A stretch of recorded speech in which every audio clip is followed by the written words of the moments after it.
Abduqodir Husanov omadining kaliti nimada? Va qaysi klubga o'tishi mumkin Abduqodir Husanov yoki Man City'da qolish kerakmi?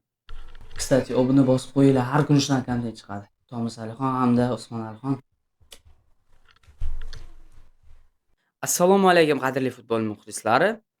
Sizlar bilan Usmon Alixon hamda Tom Alixon Ronaldo yoki Messi ko'rsatuvida. Qani ketdik. Tak, birinchi bo'lib biza Abduqodir Husanovning eng kuchli jihatlari va qanday qilib shu Man City'ga kelgani, qaysi именно nima deydi uni, o'zining sposobnostlari, kuchliligi haqida gaplashib o'tamiz. O'zi mana umuman Husanovning eng katta kuchi bu tezligidadir. Chunki tezligi bilishim bo'yicha 37 metr v sekund edi. Bu Mickey Van de Ven umuman prям u g'alati-da, to'g'rilab katta o'zi futbolist 186 santimetrmi shunaqa. No, shunchalik tezkorki, u ana Hollandni ukasi desak ham bo'ladi. Hollandni xuddi shundayda. Holland ham anaqa tez, lekin как бы bo'yi uzun. Endi baribir ham gavdasi bor. Endi unaqada o'zi bundaylab qarasa, unaqa tezlik bo'lmasligi kerak. No, qandaydir qilib bunaqa tezligi bor. Hayron qolasiz. Faqat tezligi emas, faqat uni jismoniy kuchi. Jismoniy kuch prosta atletizm, prosta super.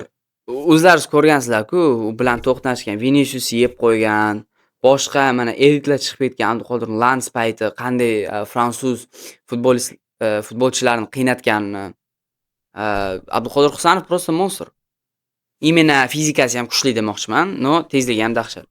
Statistikaga qarasak, u havodagi duellarning 75% da yutib chiqadi. Bu вообще dahshat statistika именно Premier Liga uchun. Chunki to'g'ri Abduqodir Husanovni oxirgi paytda Pep Guardiola ko'p qo'ymaydi, lekin qo'ygan paytda Abduqodir Husanov anchagina yaxshi o'ynayapti. Keyin e'tibor berganmisizlar?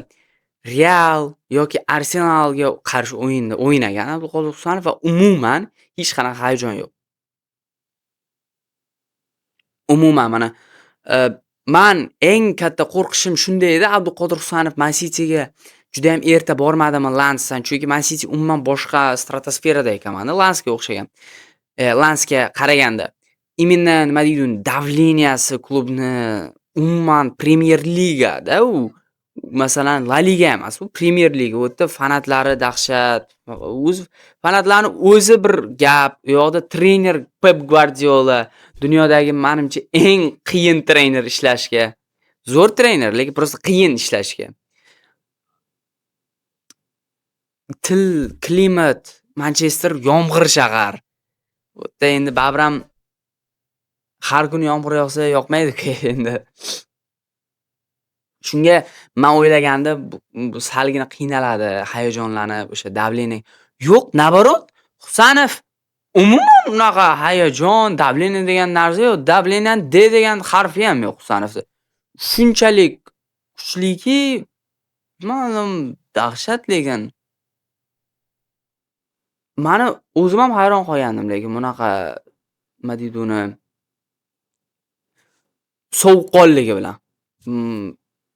Chunki mana endi siz bilsangiz kerak, yo sizlar ham bilsangizlar kerak. Ko'p mana nima deydi uni kichkina yoshlar juda ham mana shu qiynaladi.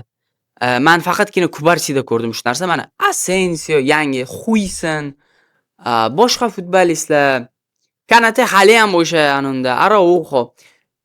Bu futbolchilarga sovuqqonlik yetishmaydi. Kerakli momentda xato qilmaslik. To'g'ri, Husanov ham masalan unchalik prям dahshat. Lekin именно biza uchun bu prosta to'pida. Mana endi Tom Alixon bilan eng zaif jihatlariga o'tamiz va eng zaif jihatlaridan bittasi bu albatta pas. Endi qaranglar. Hozir pasda men gapirishim mumkin, lekin pas unchalik yomon emas, ko'p odam aytganidek. Pas to'g'ri Ruben Dias yo даже mana Kubarsi unaqa urovenda emas, lekin pas normalni ber. Prosta mana qarang. O'zi statistikaga qarasak ham qancha? 92% paslari Abduqodir Husanovda aniq. Lekini bor. U hamma paslari почти ana nima deydi, безопасный pas bo'ladi. Darvozabonga, himoyachiga keskin pas berishmaydi. Mana hozirgi futbolimizda juda ham kerak bo'ladi. Именно ana shu pas jihati. Men shuning uchun o'ylayman, Gvardiola uni ko'p startoviy sostavga qo'ymayapti. Chunki agarda startoviy sostavga qo'ymoqchi bo'lsa, pasni o'zi sразу sostavga qo'yardi. Chunki Abduqodir Husanovning hamma narsasi bo'ladi o'sha payt. Именно shu bitta pasini agar salgina kuchaytirsa, men o'ylashim bo'yicha ancha ko'p natijaga erishiladi. Da, to'g'ri, qo'shilaman 100%. Paslar salgina endi ushlash kerak. Paslar ostida yana bitta narsa bor. Agressivlik. Husanov shu ko'p ko'raman, salgina slishkim agressivniy boradi-da. Mana siz o'zim aytib oldinda. Men uni hayajonla. Nabarot, u slishkim agressivniy qanaydir bor-ku, salgina pasaytirish kerak shu agressivlikni. Chunki baribir ham sразу ko'p o'yinlar ko'rsam, Husanovda 20, 25, 30-daqiqada o'sha sariq bo'ladi-da. Bu Pep Guardiola sразу minus bo'ladi. Chunki endi Pep Guardiola.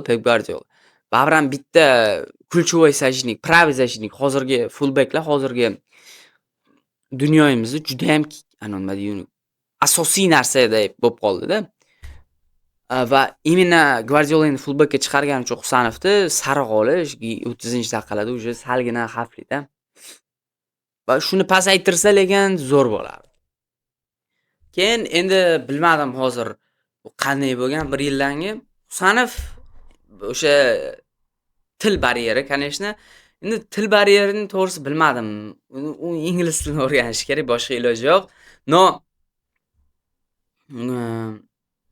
O'qishim bo'yicha o'sha insiderlardan anchagina o'sha normalniy bo'lgan. Pep Guardiolaga o'sha normalniy tushuntiryapti, bir-birini tushunishyapti. Husanov ham o'zini masalan nima qanday qilish tushunishyapti. Baribir ham katta rol o'ynaydi o'sha til baryeri ham. Endi Guardiolani bilasizlar, u masalan oddiy trener emas-da Guardiola. Guardiola har bitta o'yinning har bitta soniyasida именно o'sha pasini, qanday pas bo'lish kerak, qanday o'tirish kerak, qanday himoya qilish kerak, qanday masalan qaysi igrokni yopish kerak, qanday yopish kerak. Именно har bitta punktlarni himoyachilarga tushuntiradi. Himoyachi, yarim himoyachi, hujumchi, даже boshqa o'sha boshqa komandaga ham o'rgatadi o'sha futbolistlarga. Sen bunday qilsang, mana himoyachilarim mal deysan deb. Guardiola shunchalik legenda. Именно keyin o'sha kam gapligiga, o'sha yoziq baryeri, to'g'ri til baryeri, o'sha ingliz tilini bilmaslik. Yana bitta narsa, endi Manchester City mana hozir eng ko'p top komandalar Barsa, Bavariya, Man City, Liverpool hammasi почти offside liniya qilyapti. Endi tilni bilmadi, baribir ham qiyin-da tushunish, bir-birini tushunish, mana kam gap bo'lib, qiyin mana stadion mana qanday tushuntirib Inigo Martinez Kubarsiday bo'lishi uchun ular bir xil tilda cho'tki gapirish kerak-da. Chunki Inigo hamda Kubarsi ular ispaniyas, ular o'sha biladi nima qilishni. Bittada gapirsa, unisi bittasi si desa, bittasi ispancha nima bo'ladi endi. Porke xullas bittada tushunadi-da ikkalasi bir-birini gapini. Husanov bilan Ruben Dias, Nathan Ake salgina qiyin baribir ham agar ingliz til baryeri tushunmasa, tip bo'lib Husanov endi baribir ham tabiatdan salgina kam gap odamga o'xshaydi. Shuning uchun til o'sha baryeri katta to'sqinchilik qilyapti hozir Husanovning karyerasi. Bilasizmi, keyin menga kimni eslatadi? Endi men Nemanja Vidic. Men Nemanja Vidic o'yinlarini o'sha boshqatdan ko'rganman. Bir xil, Nemanja Vidic bilan bir xil. Adin mana shuni olganda Nemanja Vidic O'zbekistonga Abduqodir Husanov toifasida berilgan. Prost bir xil o'ynashi, mana to'pni nima deydi uni? Xo'sh, nima deb o'ylaysan? U Cityda asosiy yulduz bo'ladimi? O'sha startoviy sostav kira oladimi yo boshqa klubga o'tish kerakmi? Endi men o'ylashim bo'yicha Nima desak bo'ladi? Abduqodir Husanov Manchester Cityda maksimum, ну, то есть qanday fikr? Maksimum Erik Garcia bo'la oladi. Mana Barselonada Erik Garcia qanday? Nima deydi uni? Kerak bo'lganda любой pozitsiyaga chiqarib. Husanov ham shunday, hozir любой pozitsiyaga chiqadi. Centralniy zashitda, praviy zashitda, hali ko'rasiz, leviy zashitda ham chiqadi. Endi opornikka chiqolmaydi, но mana shu именно 3 ta pozitsiyani yopib beradi Husanov. Bunaqa momentlarda chiqadi Husanov. Umuman zapaska yopib chiqadi, lekin основной именно sostav Kassiyaga kirishi juda ham qiyin. Men o'ylashim bo'yicha Husanov именно o'sha Husanovning kuchli jihatlari qaysi o'sha klubga to'g'ri keladi? Men o'ylashim bo'yicha Atletico Madrid yoki Inter Milan. Chunki Inter Milan, keyin Milan o'zi ham даже. Chunki Allegri kelgan-ku, endi u total nima deydi uni? Total himoyaga yotib olib, Bruno o'shanaqa futbol yoqtiradi. Himoyachilari ana nima fizikiy kuchli bo'lishi kerak, o'yinni tushunishi kerak. Pas unchalik katta rol o'ynaydi. Ana shunaqa Inter Milan ana shunaqa o'yinlarda agar komandalarda o'ynasa, men o'ylashim bo'yicha top 5 zashiniga kiradi. Dunyo bo'yicha. Chunki Abduqodir Husanov komandalarga borsa, u masalan hozir Guardiolaga anchagina qiynalyapti. Imенно pasga. Imенно o'sha pasga. Ko'ramiz. No Cityda qolsa ham, baribir ham aniq qilsa bo'ladi. Yoki eng nima deydi, dahshat versiyasi bo'lardi. O'sha pasini kuchaytirish. Agar pasini kuchaytira olsa, uni to'xtatadigan odam bor. Yo, men to'g'ri. Mani o'sha Inter, to'g'ri, Milan. Xullas, oddiy gap bilan aytganda, Abduqodir Husanovga avtobusni komanda kerak. Meni avtobusni komanda bo'lsa, Abduqodir Husanov anchagina bir nima dam oladi pas anozdan. Endi to'g'ri, Atletico Madrid yana Juventus vashi boshqa yo'nalishda ketgan. Napoli может быть Conte'ning sistemasiga как раз mana o'sha praviy zashitnikni ham biladi, uch zashitniklarga qo'shilsa, dahshat. Lekin men Conte'ga ham bu zashitniklar hech qaysi bir dahshat pas berishi shart emas. Prosta nima deydi uni, shu yaxshi zashitda turib bersa, u yog'ini fullbacklar qiladi hammasini pashti. Dumfries dedim. Di Lorenzo o'sha ular qilib tashlaydi. Prosta mana shu qaytarib berish kerak u darda. Husanovda shunaqa skill juda ham katta o'rinda. Amina aqlli mana 3-4 metr oldin o'zi biladi qayerga to'p ketishini, shunga 3-4 metrdan oldin o'sha pozitsiyada bo'ladi, sirazu ko'p to'g'da oladi va sirazu qaytaradi. Vidish ham xuddi shunday bo'lgan. Bir xil, Vidishda ham pas unchalik kuchli bo'lmagan.